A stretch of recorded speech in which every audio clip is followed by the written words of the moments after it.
said you put in here. What was your name again? It's Raymond. Raymond. Thank you, Raymond. All right. And so, uh, Yeah, I called yesterday at approximately, I'll give you the exact time on my call log. Let's see, it was done at 12:32 p.m. yesterday, August 27th, 2032, and the call lasted about 44 minutes and 57 seconds, which is quite a long time, for just, you know, uh, talking about the weather. So obviously there was some business that was being conducted, and that verifies the fact that I filed the complaint. Now, can you confirm that the complaint was filed yesterday? yes, I do have a file here, something about tinnitus. Let's see here. The veteran was diagnosed with tinnitus, which causes damage to hearing and inner parts of the ear. Is that what you called about? Are you reading verbatim what it reads in the notes? Yes. Okay, well, first of all, whoever wrote that mischaracterized the complaint, so that's not even accurate. Okay. Yes, misdiagnosis of tinnitus. Um, so that wasn't what you had generally called about. Generally, it was, but what you were just reciting was nothing that I said specifically. No, that whatever the representative wrote down in those notes clearly was a misunderstanding. Even though I'm pretty articulate and I don't sugarcoat things or beat around the bush, I think I'm pretty direct. So I don't know how they could have possibly misunderstood what I was saying. Yeah, and what about this next statement? Say the veteran states that what they have been hearing is real noise, however, and that they are hearing sounds being emitted and not experiencing signs of tinnitus. I mean, that's a real uneducated way to describe what the information that I provided yesterday. But I mean, I guess whoever or whomever actually investigates this situation, if they do at all, which I am suspect that there is no actually proper investigation. If they need further clarification, they can either listen to the recorded phone call conversation, or they can reach out to me. Which, who knows if they will or not these days. It doesn't seem like anybody really, takes these complaints seriously. Uh, yeah, well, I'll tell you what then.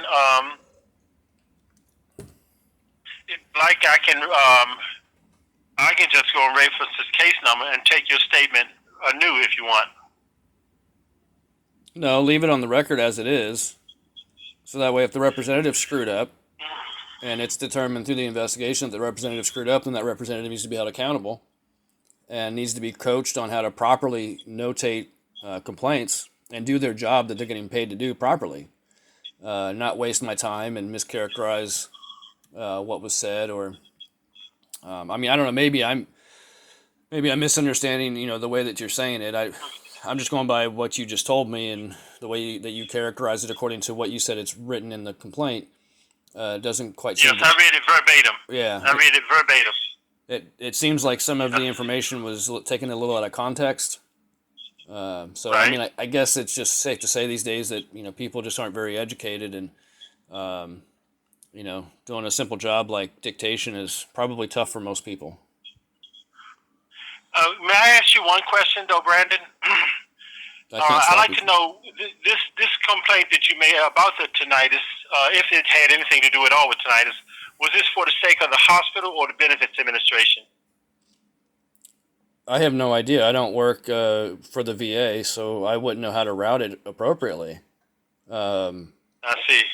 I mean, quite frankly, I mean this. I'm just spitballing here, but I would think, based on what limited knowledge I have, that probably an administrator should be aware of this, so that way they can determine what accountability needs to be, determined, if that's the right word, or delegated out, or delved out, I guess is a better word. But I don't know. I don't know who handles what. So, but like I said, that's just based on my limited knowledge. So if the VA is set up like a typical business, then typically there's an administrator or an executive or some type of supervisor or manager over whichever level. Like, for example, if it's a customer service company over the phone, they have call centers. Typically, there's a chain of command even with them, where they have the entry level employees, then they have managers or supervisors, or possibly leads, and then managers or supervisors, and then it goes up to the executive level at that point, to the site director, and then regional director, or manager, that sort of thing, and then it goes up to the executive offices to, like, say, the CEO, CFO, and so on and so forth. You follow me? Right. Mm-hmm. Yeah, so I'm not sure if that's exactly how the VA has it set up to, handle situations and complaints. So, I mean, I would think that you guys, being that you take these complaints, you would know how to route them, correctly, rather than asking me, someone who has very Right. limited knowledge. Well, I must admit, you're a very meticulous person in your expression, and I believe that if whatever you said had to be meticulously stated, so there might be some, as you said, you would know exactly what you said because you don't sound like the type of person who won't recall at any given point what they said at any given time. So, yes, I'll make sure that this is routed to the appropriate source. Um, Yeah, I appreciate that. And just for future reference, I'm not a person. If you look up the definition of a person is essentially a corporation. What are the other terminologies? It basically gives a bunch of examples of what a person is considered, but it never says anything about a living man or a living soul. And so that or, and so that shows that there's a difference between the living man and a person. And as I was telling you about the information that you were asking for, for quote unquote verification, that information identifies the person, not the living soul. So I just want to make sure you understand that. right. Well, yes, it's a very interesting, and I have to admit, Brandon, quite a lot I hear that you say is I find very interesting and worthy for me of reflection, of some reflection, because it's. I hate to use the word like heavy, but it seems to be more deeper than what I'm generally used to just hearing. It's calls for, like I said, some serious, sober reflection about just what you're saying. And I kind of appreciate that, hearing the regular, mundane, routine ways of people expressing. This is something that, yeah, I have to admit, I'd like to reflect on some of the things you said because I think it bears some reflection. Well, I thank you for saying that. I appreciate your support and encouragement, because frankly, I consider myself the light, and I shine into the dark, and I expose those things that hide in the dark. And so when people hear me talk, they tend to, their conscience tends to get a little, perturbed, and Yes. they some people are okay with it, like you, and others, tend to get a little defensive and try to escalate the situation to their advantage, so that way they don't have to deal with me because, quite frankly, truth hurts. Yeah. Well, and like I said, I'm a very open mind. I hate to still, I'm afraid to use the word person now, but I'm a very open mind individual, and maybe that's why I can find something. I can, quite honestly, Brandon, I can find something in almost anything that someone say or do, and maybe that's me because I'm just open in terms of seeing the world and not presuming that all the world revolves around my own perspective. Exactly. And people other has, and you'd be surprised how, if you're open, what you can learn, and through others. Yeah. Oh, I'm well aware. I'm well aware. That's what's got me to this point in my life, is being open-minded and considering other people's positions, and also, knowing the truth and the facts, and not allowing any kind of hearsay or opinions that might be contrary to the truth and facts to, dilute my resolution. So that's just where I come from. That's part of my character. Ooh, and I tell you, boy, you said something that's very, and I have to admit, when you say knowing the truth and the facts, I'll tell you honestly, Brandon, if I could just have either one of them, a complete knowledge of either one of them, the truth and the facts. Let me give you an example. For example, three people are at an intersection, and one car collides into the other. Now, all three of them people may have different ideas of what happened, and each one of them believing that their account is the factual account or the truth. How you determine which is which? Well, it's pretty simple. First of all, you look for any video or recorded evidence of what transpired. Right. That's the first step. Yeah, if that's available. If it's available. If it's not available, then the next step would be to determine credibility. And one of the first ways to determine credibility is to find out which of those individuals, if you will, for lack of better terms, which of those people have experience with traumatic situations. And I take, for example, myself being in a combat zone for over a year. With that experience and with other experiences, I've grown accustomed to traumatic experiences, though they're not comfortable for me. I can remember facts and details and the truth about the situation, how it transpired, much more efficiently and effectively than most people that haven't had those experiences, because of the fact that adrenaline kicks in and there's other physiological processes in the body that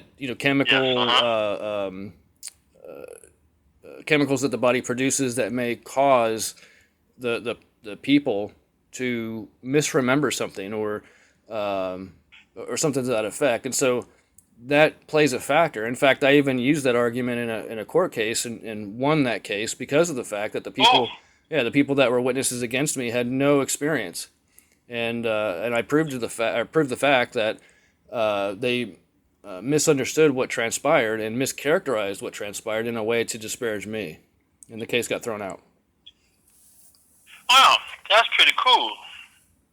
That's pretty, well, as like I said, your logic is very, very acute and penetrating, and I have to admit that, and I think that yes, I hope that you're doing something in the line of either teaching, something, because I think that more people like you need to be heard, and where people can see a different view, instead of being narrowly focused, have a more wider view of just existence itself. Exactly. Which in a sense you sound to me to be very existential, in your views. Well, yeah, I think it's very interesting.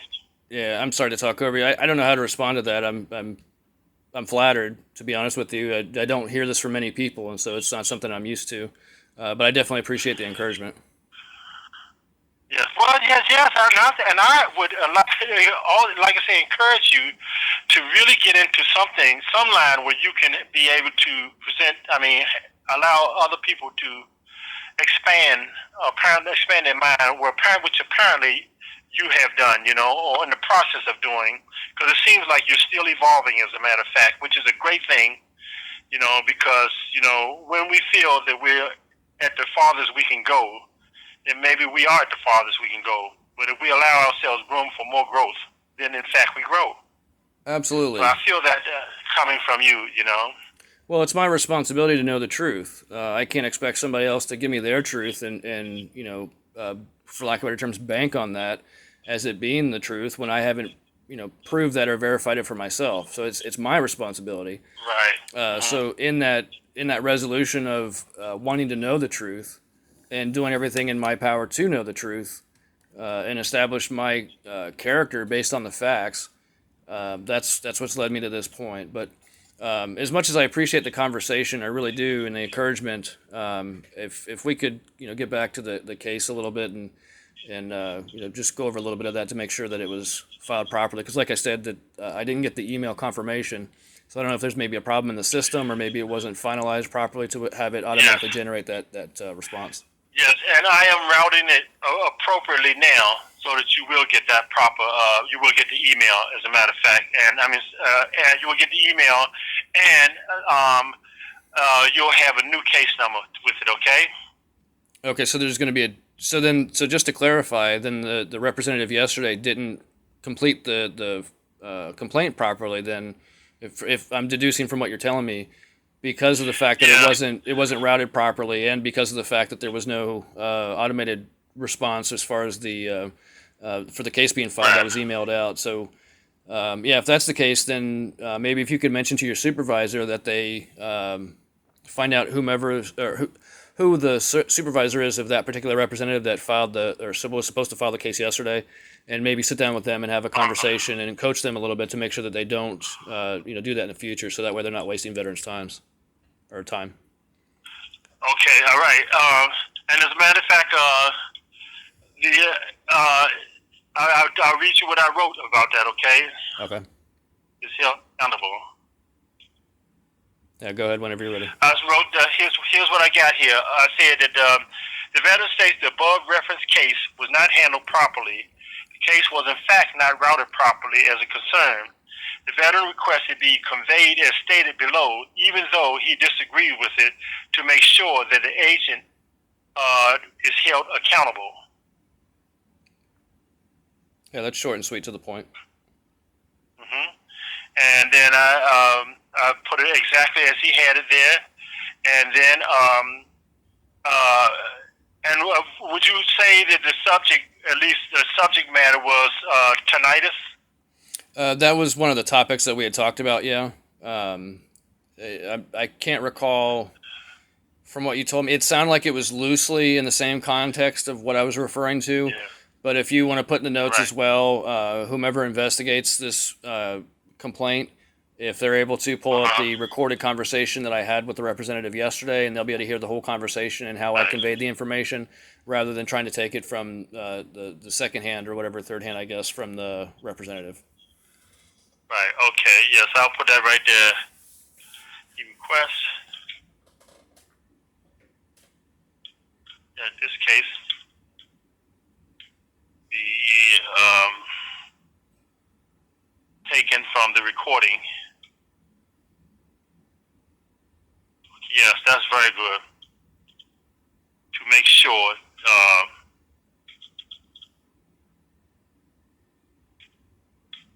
that his statements are accurately